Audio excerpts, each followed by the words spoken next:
Hello and welcome back to another episode of the Ben and Melanie Show, your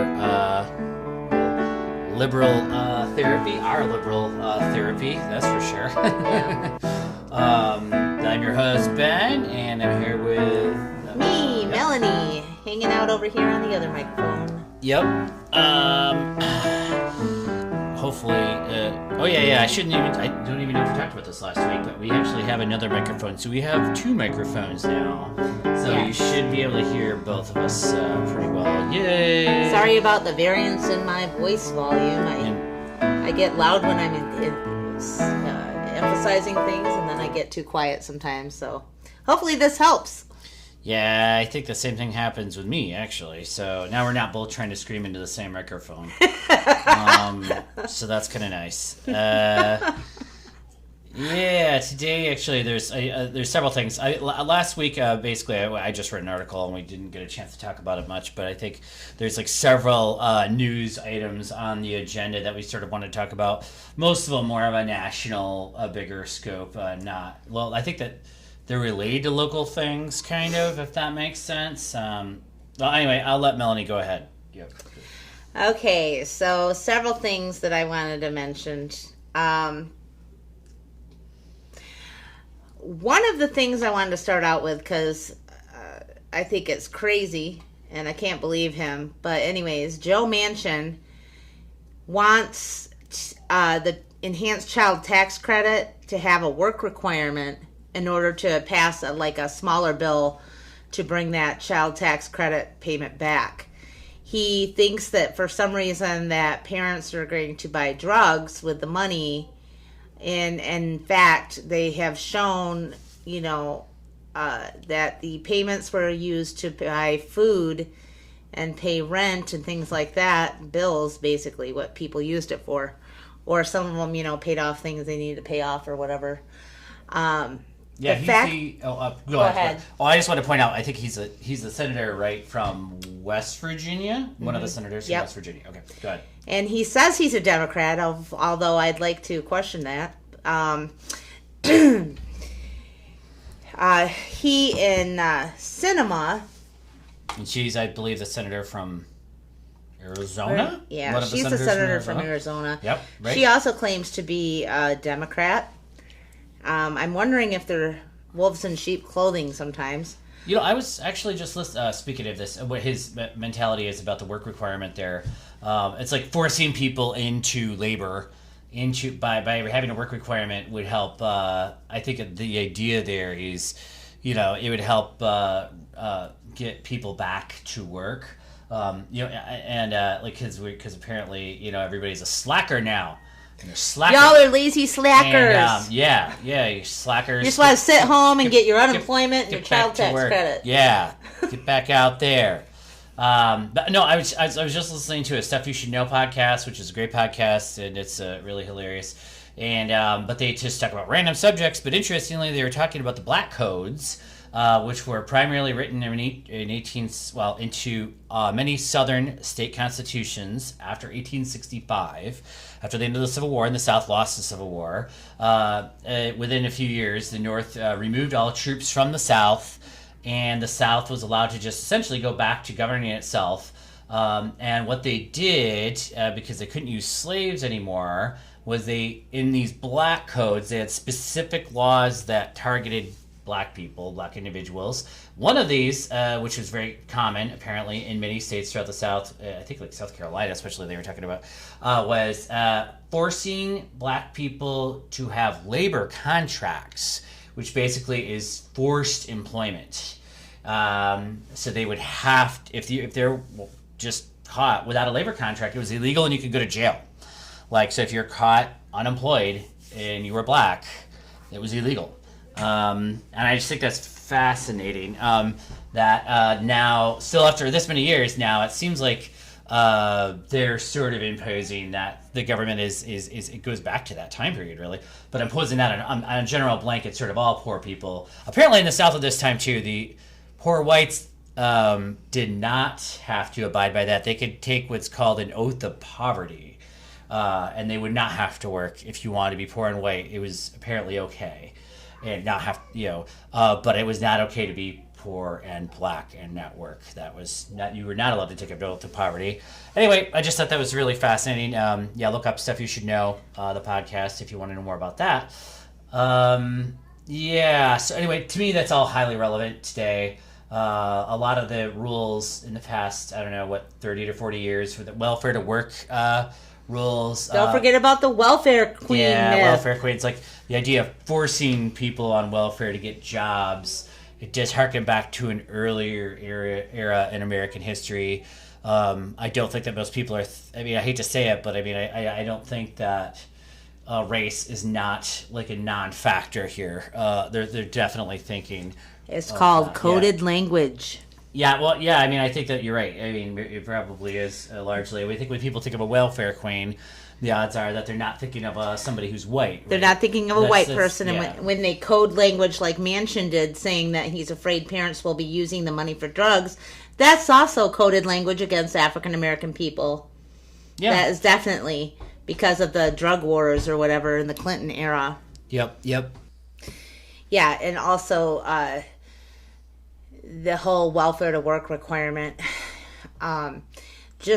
It didn't succeed in doing anything that they were fearful of other than, subsidized places like Walmart where you can work 40 hours a week and not get paid enough and still qualify for welfare. So we're subsidizing corporations at that point. I was going to say, that seems to be the point. Actually, if anything, I think you're totally right. I think after the end of the Civil War, that started in subsidizing plantation owners, really, right? Right. So, if you were black and you were caught without a work contract, a labor contract, you could be put in jail. So you get a labor contract, then it's quite possible you could go into a lot of debt to have to take out a loan for land and seed and everything like that to start a farm. So apparently, then you go into a lot of debt. If you lost your farm or whatever, a plantation owner then would come and offer to buy your debt, but then you would have to go back and work on that said plantation. So that's kind of crazy because it kind of makes Walmart seem like a modern plantation system in a way. Because it's essentially they're forcing people to go to work if they get welfare at places like Walmart. So they're getting their welfare by working there, and so you're right. You're absolutely right. In addition to that, my comment about the drug wars earlier too, that was a whole system that ended up hurting African Americans greatly because it started the whole pipeline to prison thing with somebody caught with a joint or something. It wasn't even a lot of drugs that they were caught with, and then it was the whole 3 strikes you're out, and it just basically penalized African American people, particularly who were picked up and stopped by the police constantly for drug offenses, and it's like putting their whole families back for generations on that. They put one of the parents in prison, then you have one person trying to work and take care of children, and then it comes an intergenerational thing. Somebody else has to watch the kids while the mom works. It's just terrible. So it hurts African American people. Right. It hurts poor people. But I think that also, it does. But I was going to say, in general, I think that the maybe race has become less of an issue now. Now they're just almost like an anti-poor thing. Like anybody who is poor now is just this permanent sort of labor pool they can just exploit. They would like to exploit at will. You know what I mean? And frankly, they're quite mad that people have stood up and said, "I'm not going to work this job anymore," and stop working it. Yeah, well, people like Joe Manchin are, but he's a millionaire. He has a yacht. Mm-hmm. That's just that. Let's be clear about that. He is rich as hell, and he represents one of the poorest states in the country, West Virginia. Yep. And that state's been exploited to shit for its coal and whatever other natural resources over the centuries here. But that's. He represents a really rich top end here. And let's tie this into here where we live for a second, okay? Michigan, there's a lot of rural poor people here. There's a lot of poor people in the urban areas as well. The child tax credit, like I could see with my own eyes parents going in and suddenly, that I've seen in the store before, struggling, suddenly their carts were full, they were able to buy groceries. The stress on some of the poorer families around here, their faces looked a little better than they have. Just I just don't understand this, because basically when you give stimulus payments or any kind of refundable credits to poor people, what happens is they use them immediately. It doesn't go to buy a 75th yacht. It doesn't get put in a bank somewhere offshore. It stays in the economy, and it actually benefits rich people more and quicker than giving a corporate handout does, or subsidizing a corporation. Yeah. It's much quicker. That money gets spent immediately, and it goes right back into the economy. I totally agree with you there. It does not just sit in some investment account or anything like that. And this is one of the That's true. things I don't understand but- about poor Republicans, okay? And frankly, it irritates me about rich liberal people. Rich Democrats irritate me too, because it's just like, okay, people are suffering out here. We're in the middle of a pandemic. The people need help. Instead of helping them, we're going to get the biggest hammer we can, put on our boot, and smash them into the ground some more. Hey, you can't get to the hospital because there's too many sick people in there. Smash. Hey, you guys all have to go to work now. You're our slaves. Start making the widgets right now. Oh, we're going to call you lazy bastards because you got more unemployment than working, and that's why you're not working. We're not going to mention the fact that we don't hardly pay you anything. We're not going to mention the fact that we don't have a social safety net in this country like every other first world country does. Oh, are we turning into a banana republic? That's my question. Maybe we already were. Maybe we already were. But parts of the The empire is dead. No. I I don't know about that. I don't think that's true really at all. I think this country is definitely the richest country in the world. I don't think that this is a banana republic at all.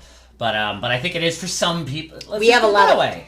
Yeah. It is depending on who you are, your ethnic background. Obviously, race is a factor, but also just class is a factor as well. Yep. Like that's this could be a third world country for some people, but yeah.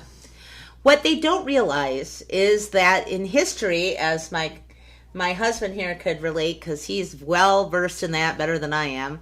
But, if you starve the people too long, you end up with things that happen like in France, okay?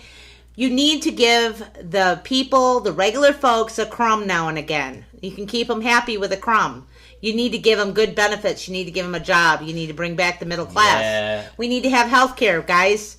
We're much happier and we'll work harder for you if you do those things. Speaking of history, though, I just was thinking of, they're talking about Kristen Sinema, the senator from Arizona. We were talking about her earlier. Yep. Right, and people are saying that she is coming off like Marie Antoinette. Like, they're attributing this quote, "Let them eat cake," to Kristen Sinema now from Arizona. Like, that's how she's coming off. Completely indifferent, completely, Vulcan, just non-emotional in the face of seeing just horribleness, doesn't care.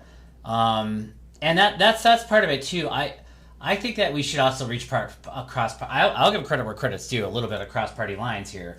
I don't think that Republicans don't care. I think they just have different solutions to these problems as they see it.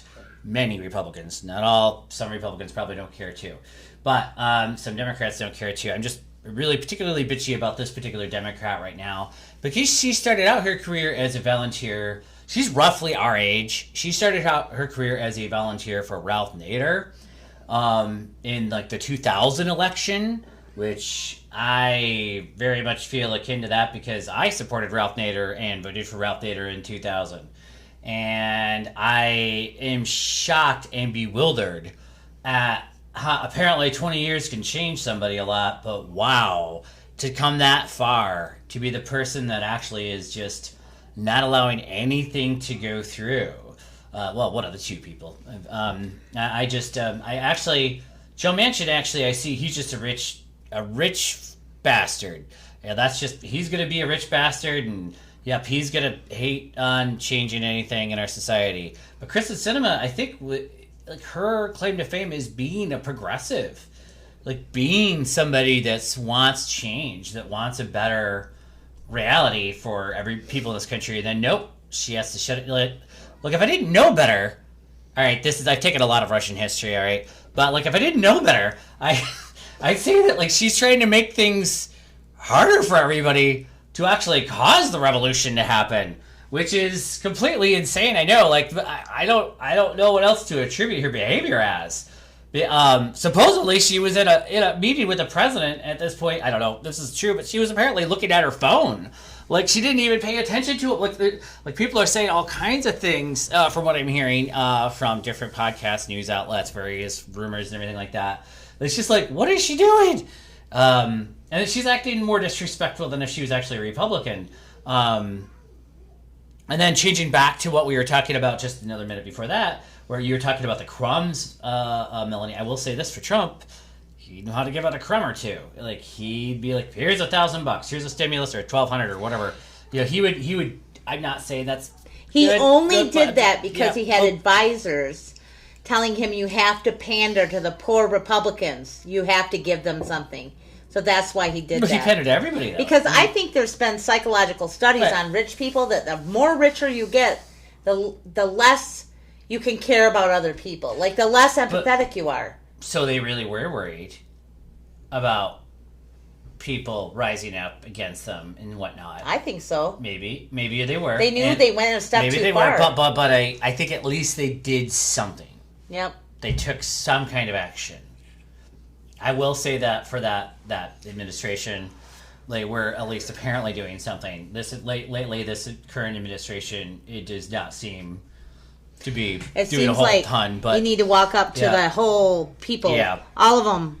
What have you The- done for me lately, guys? What have you done for me lately? That's what I want to know. Can you No. even find your ass with two hands? That's what I want to know. yeah, Can you pass anything? Okay. yeah. Sorry that was so loud, but Yeah. seriously, people.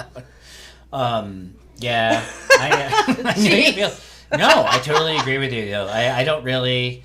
Oh my god, it's so frustrating. So frustrating because Yeah. we live in this area in rural America in the Midwest, and we see the pain people are under every day, the pressure and the pain of everybody every day.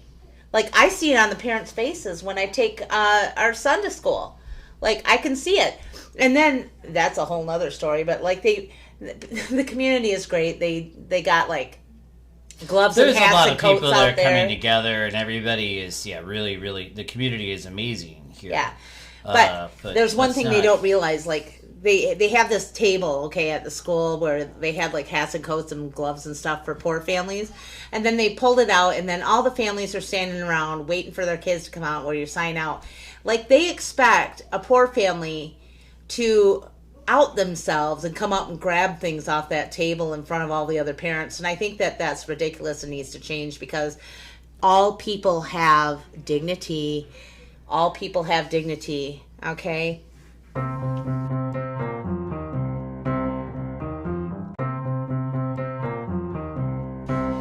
Okay, we took a little break there. Had some fun with children.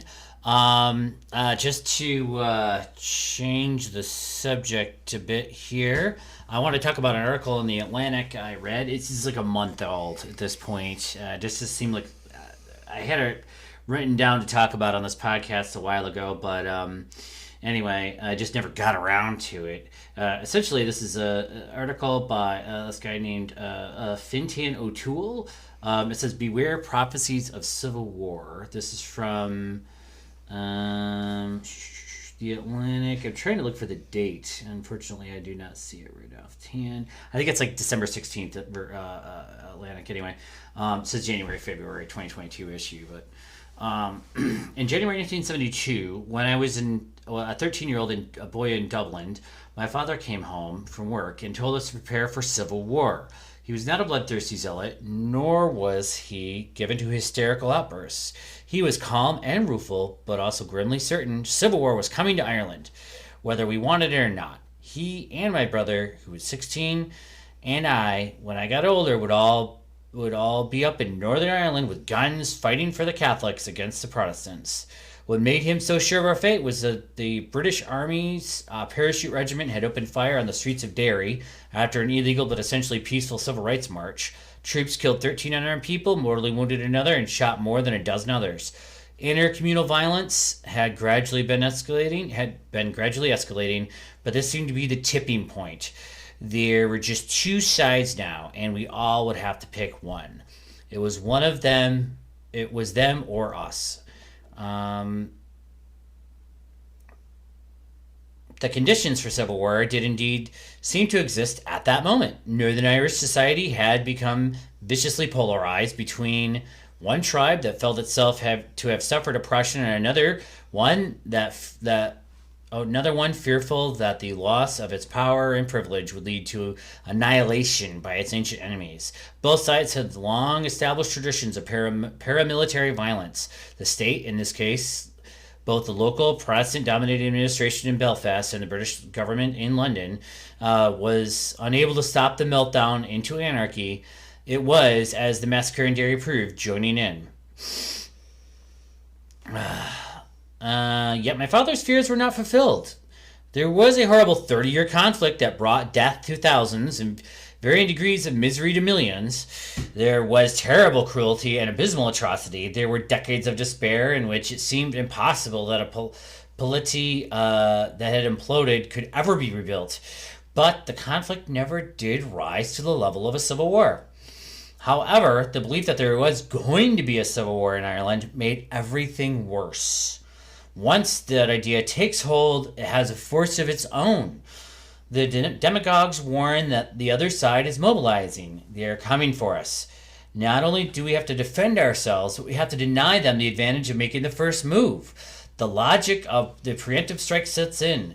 Do it to them before they do it to you. The other side, of course, is thinking the same thing.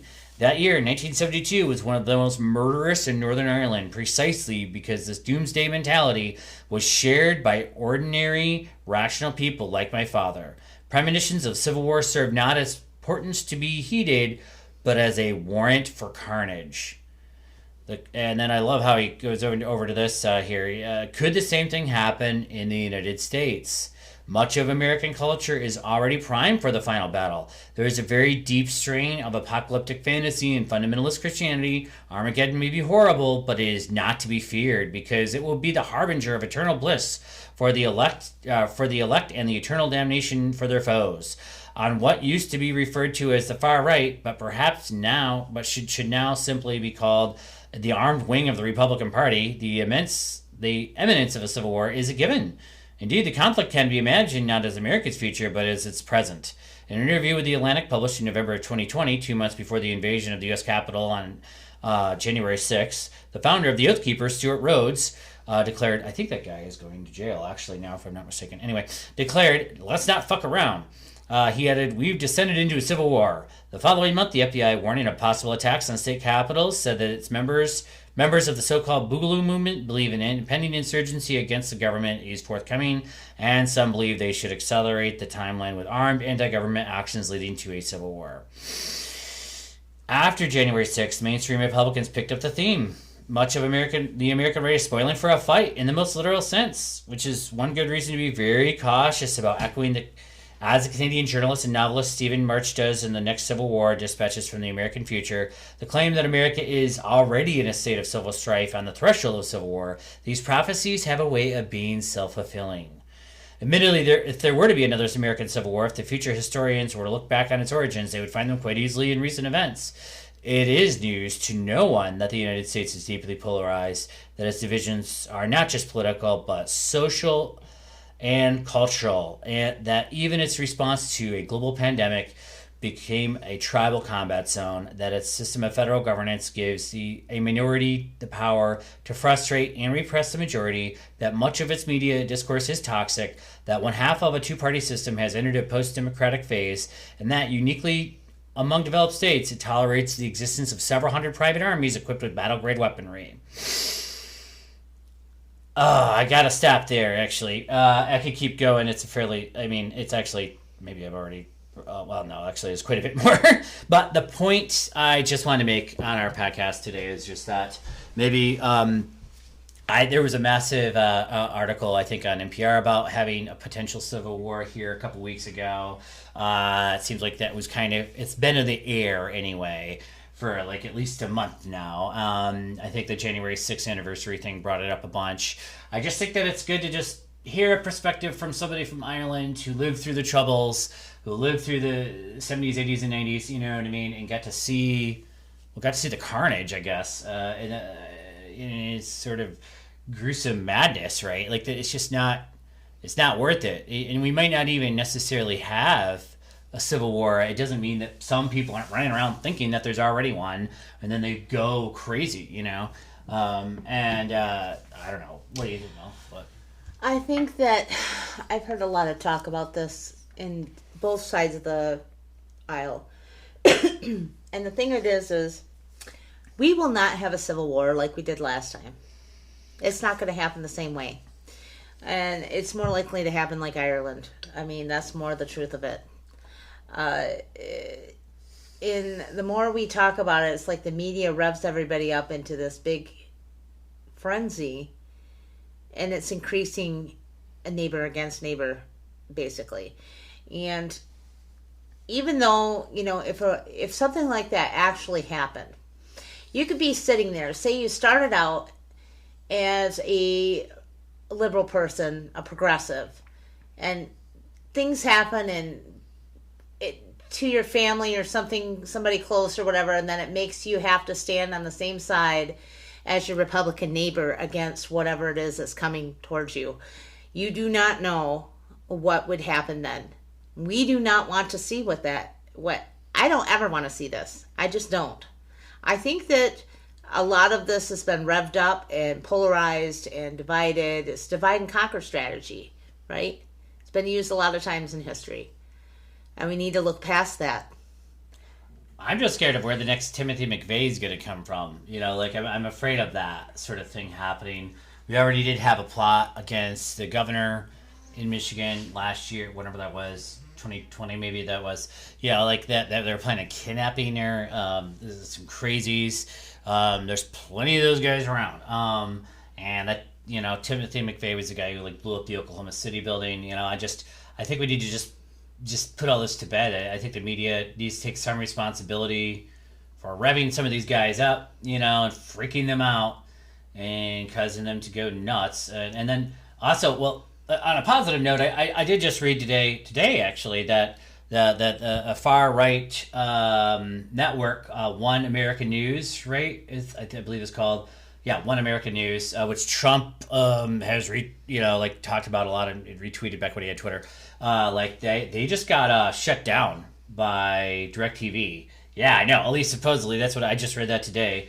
Holy cow. Supposedly, they're getting shut down. AT&T owns DirecTV, I guess, and they're shutting them off. There's been a big debate about them existing apparently for the last 3 months. Since the founder, I guess, of that network said that he did it because AT&T wanted him to, apparently. And they're further right than Fox News, and now they're getting shut down. So maybe this is a harbinger of things to come. Maybe things are getting better, actually. You know, maybe things are calming down a little. But anyway, I just love the perspective of an Irish person explaining, you know, even just the talk of it. The talk of all of the possibilities of what can happen, you know, can even, yeah. What we need to do right now, people in the media, if you're listening out there, probably not, but if you are, is we can report on the same stories, but we need to do it in a different format using different language. We need to use non-incendiary language. We need to focus on just the facts. Maybe not everything. What we need to do. Oh, yeah. I was just going to say, maybe not everything has to be seen through, like, two lenses, like, quote-unquote fair and balanced, like Fox News. Like, there doesn't have to be two sides to every single story. We don't live in a binary world, Yeah, it's not a binary world. It's not either on or off. Like, there's a lot of shades of gray in there, you know, and, like, maybe that's just, we don't need to have, just it's either Republican or Democrat, and that's our ID, and that's the only world we live in. You know, like there has to be more than that. And obviously, I trend incredibly to the left. Yeah, I'm further left than most Democrats, But I guess maybe I'm seeing it from a little bit of an outsider perspective on that, I suppose. Yeah, it's just scary. If you put everything in that frame, eventually it does lead to that because you have a bipolar world, and eventually the other side is just the bad guys, and everything they do is going to be against you, and they're going to think the same. Like that guy was saying, in the Irish guy, like he was saying, like it's just no matter what they do and what they say, they're on the wrong side. You know what I mean? And they're the enemy. And God, that's not a good reality. That's a bad timeline to be living in. We don't want to live in that timeline. No. I think enough people have been hurt and are dying right now from the pandemic than to start something else. I think enough is enough. There's enough problems. Yeah. I think we all need to pull on our big people pants and start sitting at the same table, have a cup of coffee, and find common ground. Let's build a building out of Legos one at a time with things that we have in common. Like, I don't know, we want to be healthy. Legos. We want to be happy. We want to have a happy, healthy family. We want to be able to have enough food, enough job, a worth in our life of whatever it is that we want to do. Those are common things. Yeah. Let's concentrate on that maybe, huh? And Legos. And Legos. Legos are fun. Yes. Yeah. Oh, man. Anyway, that's dark. It's depressing. I didn't mean to get all depressed there, or depression happening here. But, yeah, I just, we don't want to go down that road. So, let's just steer the ship back. Yep. Somehow. Anyway, there was one more thing I wanted to bring up. Apparently, in local news, I do read the Greenville Daily News occasionally, and apparently there is some talk in Greenville banning books yet again for the Greenville school board. I'm just thinking out loud about that right now, but I just can't believe it almost this day and age. But did you read about that, Melanie, a little bit? Or I did, and apparently, I've seen several articles across the country that this is a big push to talk back to your school districts and say what you don't want.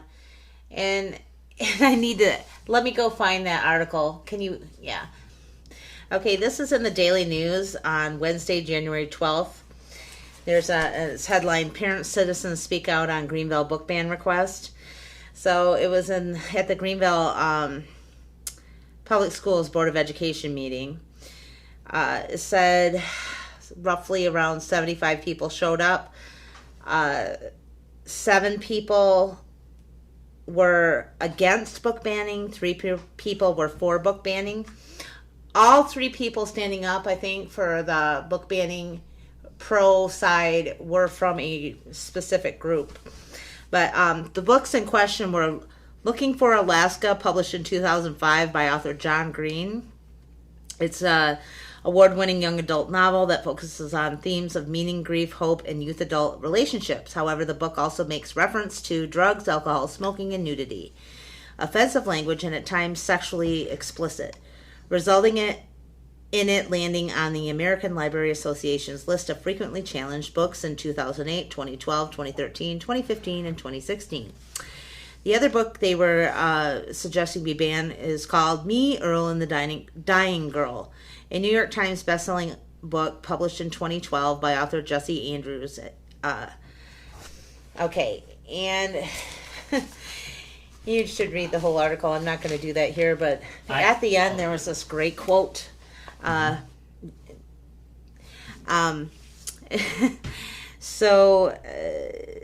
Stevenson of Eureka Township described the current efforts being made to ban books at GPS as hypocritical, based on statements from those same parents last year regarding COVID-19 restrictions. Quote, since the pandemic began, we have seen a big push for the freedom of individuals to choose what's best for them. From masks to vaccines, we have seen a concerted effort for those things to remain a personal choice. And to my understanding, here in Greenville Public Schools, they remain a choice, he said. While I may not agree that these things should all be by choice, as I believe that we must all make sacrifices for the common good, I respect the opinion of the board and the superintendent to ensure masks and vaccines remain a choice. So while we're on this topic of choice, let's apply it to library books, he continued. Why, if we have been pushing for this freedom to choose for yourselves in other facets of life, are we suddenly hearing a concerted push for some to choose what books are best for all children? Former Greenville High School English teacher and current student instructional coach Elizabeth Gates described the current effort to ban books at GPS as one that violates the rights of all other students in the school district.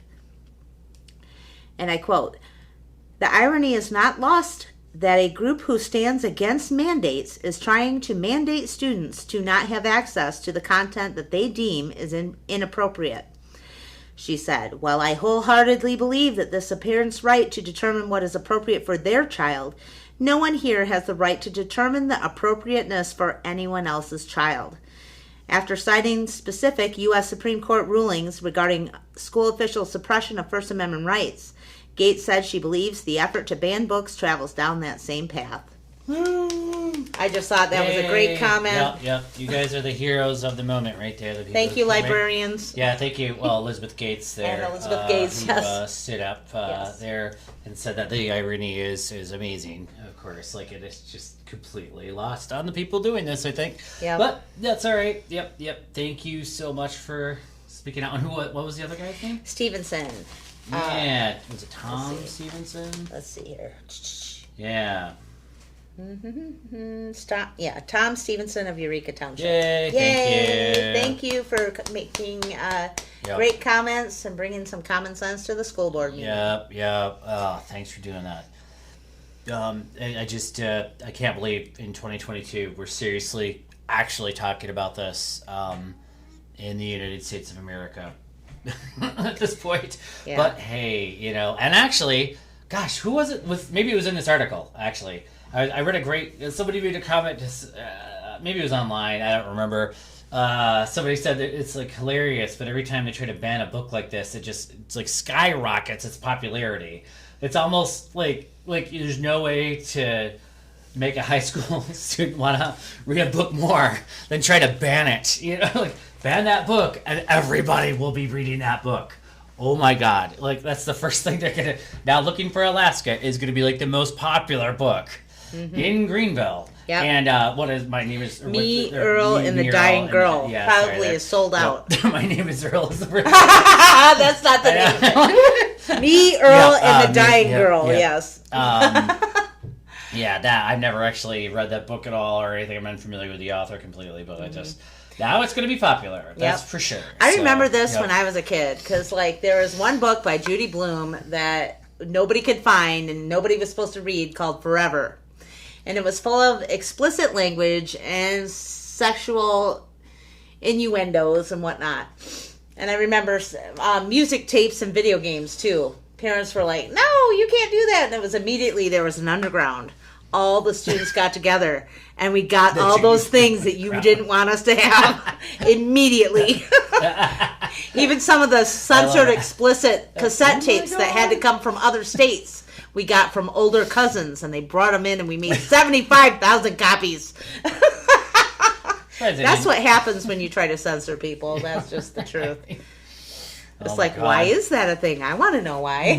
Yeah, it completely backfires. Yeah. So, group, if you're whoever's trying to ban the books at Greenville schools, if you're trying to sell books for those two authors, good, good on you. You're helping sell books. Right. So, good luck even getting a copy of one of those right now. Yeah. I'm trying to think if there was anything else I wanted to talk about today. Oh, yeah, there was one more little thing. I didn't really have a lot to add, I guess, other than I wanted to talk a little bit about they did select a new map that was supposed to be ungerrymandered for the state of Michigan's districts, for our House district, for every districts, actually, for all the districts, actually. The Independent Districting Commission has been working on this for a long time. They had to use the census results from 2020.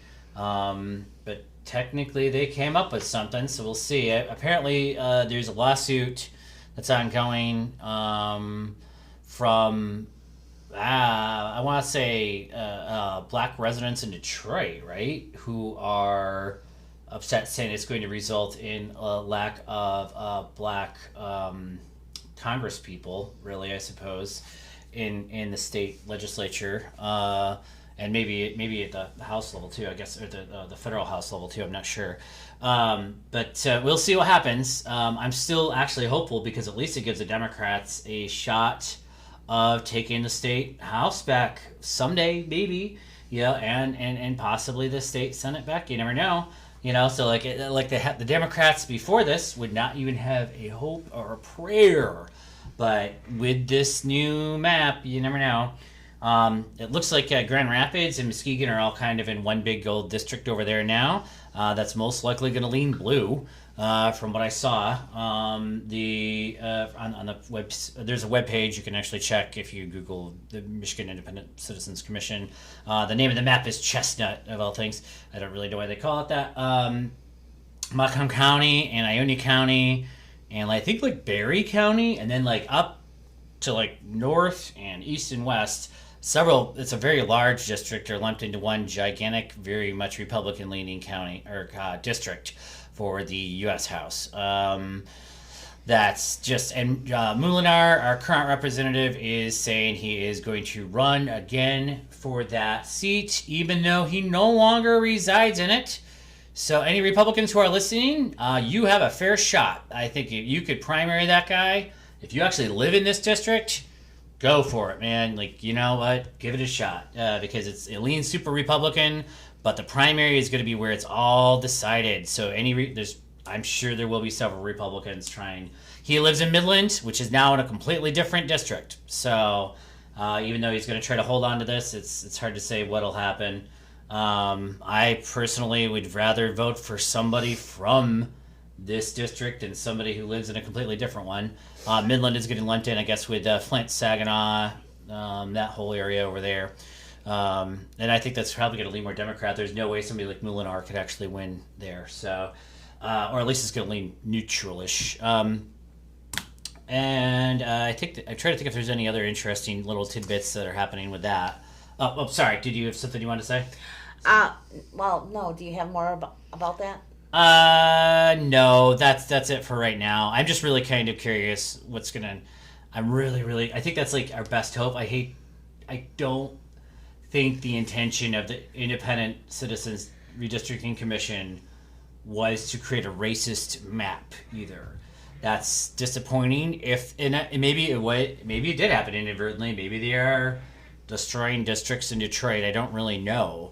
I don't know enough about the geographic boundaries and stuff in Detroit, I guess. But I mean, apparently that's we'll just have to see how the courts handle that, I suppose. But right now, it's a go, I think, as far as we know. Other than that, so anyway, yeah, go ahead. Sorry. I have been reading a lot about the pressure schools are under. I am seeing it on my Facebook with teachers I know. I've seen it with school closures, like Ionia Public Schools had to close because of lack of staffing for a couple of days. And then we have these new laws that just came into, that Whitmer signed about using other school staff to be substitute teachers because of the lack of substitute teachers right now as this pandemic wears on. Which was laughable to me because I know people working in multiple positions inside the school as it is that are not even doing the substitute teaching because they are busy doing 3 other jobs. People keep getting sick, and whether you want to close schools or not, what's happening is too many people get sick at the same time. There's not enough people to cover them, and you end up with staff shortages and not enough people to run it. The same thing in other states here. Let me see. I was reading this article here on NPR, and it's entitled "Lawmakers Are Rewriting Rules as Schools Grapple with Teacher Shortages." And there is one place in particular, let me find it, that they actually are just allowing 18-year-olds. Here we go. In Kansas, state officials are now open to having teens with no college experience take charge of students. The State Board of Education on Wednesday announced it lowered requirements for obtaining an emergency substitute teaching license as a last resort. So in Kansas, if you have a high school diploma, you're 18 years old, pass a background check, and have a verified commitment from a district for employment, submit a completed application, and bam, you're a substitute teacher. This is terrible. As a parent, you want somebody that's educated teaching your children. You do not want someone that is not educated teaching your students, that is not educated in how to teach. Let's put it that way. I wanted to add to this. I mean, if you go back to like the 1800s, I'm sure there was probably teachers that just had high school diplomas. Oh, definitely. Mm-hmm. But back then, I think if you had a high school diploma, that was kind of like you probably could read and speak Latin, possibly. You really had to go through a lot more rigorous training to get to that point. I think the average, education or whatever during, I guess I don't know. I didn't Google it. I didn't even think about it before we talked about this. But I mean, I'm sure the average education or whatever was like 8th grade or something like that, back then. And so yeah, you like these people, I'm sure there's like women who just had a high school education, went on the frontier, and they taught like in Little House on the Prairie places and stuff like that. But like that's very romanticized, and maybe that's not the best situation currently. Especially since there's a large amount of people with degrees out there that may be looking for jobs that for whatever reason are unable to, well, maybe not in Kansas, I guess, I don't really know, but maybe they're looking for jobs. Maybe they should offer to pay them more. That's an option. Let's stop treating our teachers also. I mean, we're just talking about substitute teachers. Yeah, substitutes. Yeah. So we're not talking about like full-time teaching staff, but I mean, just offer to pay substitute teachers more, maybe. Yep. Or maybe offer them some sort of benefits just to be substitute teachers. I know that, like, I don't know if that's, maybe they already get something like that. I have no idea. I'm just speculating. I am going to talk about regular teachers because they're bleeding regular staff right now. People are quitting the teaching profession. There is a lack of respect for teachers. Teachers are also, not unlike a lot of other professions, they're supposed to be teachers and social workers and psychiatrists and parents and, all kinds of other things. Therapists of different varieties. And we don't respect our teachers in this country. We don't respect them like other countries respect their teachers. We don't pay them enough. We need to pay them more. They are valuable members of our society who shape lives. And I think that we need to do something about this, because I think at this point with the pandemic, we are pushing our institutions over the edge. Not just our healthcare industry is at the brink as it is, overburdened completely. They're bleeding nurses and doctors at this point. We're bleeding teachers. I just read an article that they don't have enough, in some places around the country, they don't have enough garbage pickup people because the garbage pickup people are getting sick and there's not anyone to replace them. This is an endemic thing with our systems. It's at the verge of collapse at many different points in our system because of the pandemic. The amount of people that have died, the amount of people that are sick, the lack of well-paying jobs. People are tired of taking nothing when they have to face a pandemic, when they have to face this terrible, deadly virus thing. And I'll be honest too, like it does seem like there's a lot of lip service when the pandemic first started about essential workers and everybody's like a hero and all this stuff like that, and it's just like, teachers are amazing, essential workers are garbage men are amazing, just everybody who's like really out there doing it is amazing, and then like it all just completely is all bullshit pretty much. It just let's just get back to normal as soon as possible, and then just like I'll get back to working, throwing your trash up in your trash bins, trash worker. I don't know if... Yeah, go ahead. Essential workers, the term essential workers is as good as the term I'm giving you thoughts and prayers when a school shooting happens. It does seem like that at this point, because there was, to my knowledge, I don't think hazard pay ever materialized for a great deal of people in the population. No one ever got like a bonus for going in, risking their life or anything like that. I mean, some people did. I shouldn't say that. I mean, a lot of people didn't, though. Yeah, so that's just, that is actually quite frustrating. And now things are kind of hitting the fan again, and people are just like, yeah, fuck it. And then to top it all off, what we were talking about earlier, it is like they're tightening down the thumb screws. Yep. like, nope, we can't give an inch or they're going to take a mile or something. Let's just really just. We're not going to close the schools. Yep. You're not going to get any money. You're not going to. We're not going to give the daycares more money. We're not going to keep anything open. We're not going to do that. No help for you for daycare. No help for anybody. You get your ass to work and you pay for daycare and you figure it the fuck out. Yeah. Let them eat cake. Yeah, it does feel very much like that. Let them eat cake, right? And very on point. And this is a cluster. This is a recipe for societal upheaval. Yep. As happened then. As happened in France in the 1780s and 90s. Yes. So anyway, I think we probably better cut it short. Start cutting it short here, but yeah. I just want to say I do want to probably talk about the education system in another podcast. And if anybody out there is a teacher and would like to give me some insight from your side of the doorway, let me know. You can leave a comment on our Facebook page or email our show at Ben and Melanie Show at Ben and Melanie Show at gmail.com. Yeah, wow, why do I have trouble with that? No, I have trouble with that. We need to change the email address. Thank you to all our listeners out there. Yeah, thanks a lot for all your support again. Thanks for listening. Really appreciate it. We're just gonna kind of keep on going with this. We're seeing stuff that needs to be said. It seems like we're putting stuff together that seems like it needs to be put together. I feel anyway, and I just want to I want to keep going. That's for sure. So, anything else? All right, with that, I'll finish it off with a little Bama P.